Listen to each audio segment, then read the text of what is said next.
మా ప్రియ పరలోకపు తండ్రి, నైనా నీకే స్తుతులు, స్తోత్రములు నాయన. ఇదిగో తండ్రి, మరియమ్మ నాయన తండ్రి ఎంతో వేదనకరమైన పరిస్థితుల్లో వచ్చి ఉన్నది ప్రభా. ఈ స్థితి ఎందుకు వచ్చినదో మాకు తెలియదు ప్రభా. ఆ బిడ్డ క్షేమంగా తండ్రి తన నోటి మాట తండ్రి వచ్చేటప్పుడు సహాయం చేయండి. ఆనాడు తండ్రి మీరు కళ్ళు లేని వాళ్ళకి కళ్ళు ఇచ్చారు ప్రభా, నోరు లేని వాళ్ళకి నోరు ఇచ్చారు ప్రభా.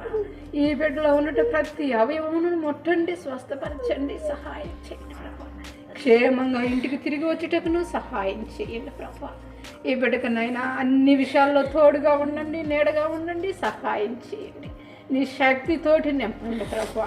నీ వాదనైనా అన్ని విషయాలతో ప్రతి మూలుగును తండ్రి నీ బలముతో నింపండి నైనా. చనిపోయిన కణాలు కూడా తండ్రి తిరిగి జీవింప చేయండి ప్రభా. మరియమ్మ గారు క్షేమంగా ఇంటికి తిరిగి వచ్చి మరలా తండ్రి నిన్ను స్తుతించి చర్చిలోకి వచ్చి మరలా నిన్ను ఆరాధించుటకును సహాయం చేయండి. నీ కృపను అనుగ్రహించండి ప్రభా. కుటుంబంలో తండ్రి ప్రతి తండ్రి తనకు వచ్చినట్టు ఎన్నో బాధ్యతలు ఉన్నాయి ప్రభా. బిడ్డకు పెళ్లి చేయాల్సిన బాధ్యత ఉన్నది ప్రభా. ఎన్నో విషయాలలో బిడ్డనైనా తండ్రి ముందుకు సాగాలనుకుంటూ ఉన్నది ప్రభా. నైనా సడన్గా నైనా ఈ విధంగా అయిపోయినది ప్రభా. ఈ బిడ్డ తండ్రి మళ్ళా క్షేమంగా తిరిగి వచ్చేటకు మా మధ్యకు వచ్చేటకును గొప్ప సాక్ష్యము చెప్పుటకును సహాయం చేయండి.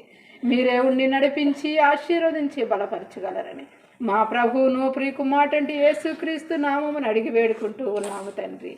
ఆమేన్, ఆమేన్.